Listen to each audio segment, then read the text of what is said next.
India's Dhamma traditions can show way towards post-pandemic life. Pema Khandu writes, the precept of right livelihood from the Buddha's Eightfold Path shows that true contentment and happiness lie in needs, not wants. By following it, we can create a more sustainable world.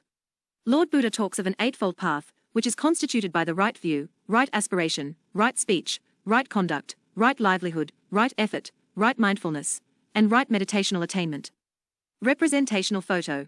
For a practicing Buddhist like me, dhamma in Pali would generally mean the teachings of the Buddha, the Four Noble Truths, and the Eightfold Path. These teachings have been the guiding light for all Buddhists for over 2,500 years. In some places, dharma, or dhamma, is also referred to as the cosmic law.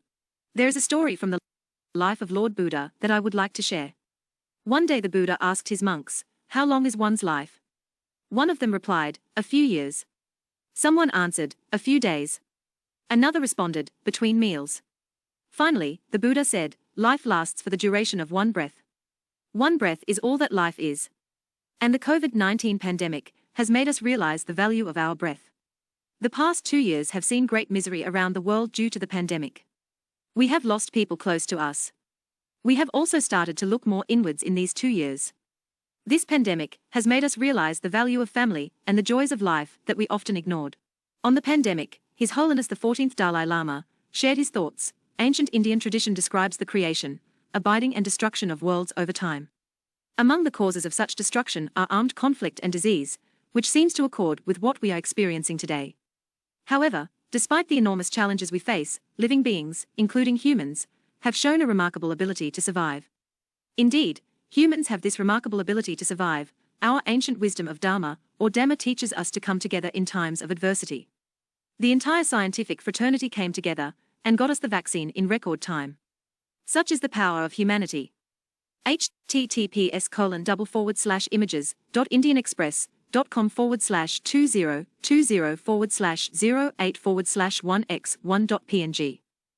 The Dhamma traditions of our country provide such paths that can help build a post-COVID world order.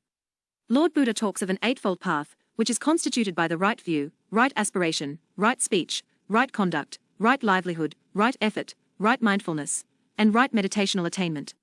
Nagarjuna, one of the greatest philosophers of India, showed the middle way to the world, and taking inspiration from his teachings, I would like to discuss the right livelihood for a post-COVID world. There is a conference going on in Glasgow on climate change called COP26. Global leaders have made commitments to make Mother Earth a sustainable planet, to mitigate global warming, protect vulnerable communities and natural habitats, mobilize finance, and work together to deliver on these promises. Prime Minister Narendra Modi delivered a historic speech at COP26 where he talked of life, L-I-F-E, which means lifestyle for environment. He added, this can become a mass movement of an environmentally conscious lifestyle. What is needed today is mindful and deliberate utilization, instead of mindless and destructive consumption. The Prime Minister made unprecedented commitments on behalf of India at this global conference and presented the concept of Panchamrit to deal with this challenge, which included becoming carbon-neutral country 2070. These commitments are huge and would require the right livelihood to achieve them. I come from the land of Arunachal Pradesh. There are 26 major tribes in my state and over 100 sub-tribes. We have a forest cover of around 80%, which is among the highest in the country.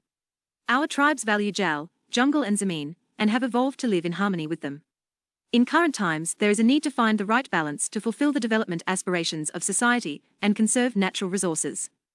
Development in the 21st century will have to find a way to incentivize states like Arunachal Pradesh, which are natural carbon sinks, to preserve our rivers and forests. The right livelihood that I am talking of requires true contentment and happiness, which lies in needs, not wants. Success will not be found through the gratification of desire, but at the end of desire, which is contentment. Wealthy will be the person who enjoys what they have.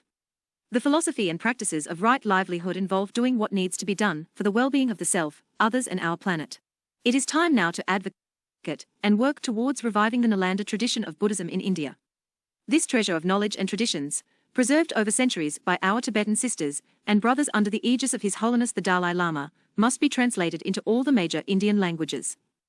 I hope learned scholars will build upon these thoughts comprehensively for a harmonious world order.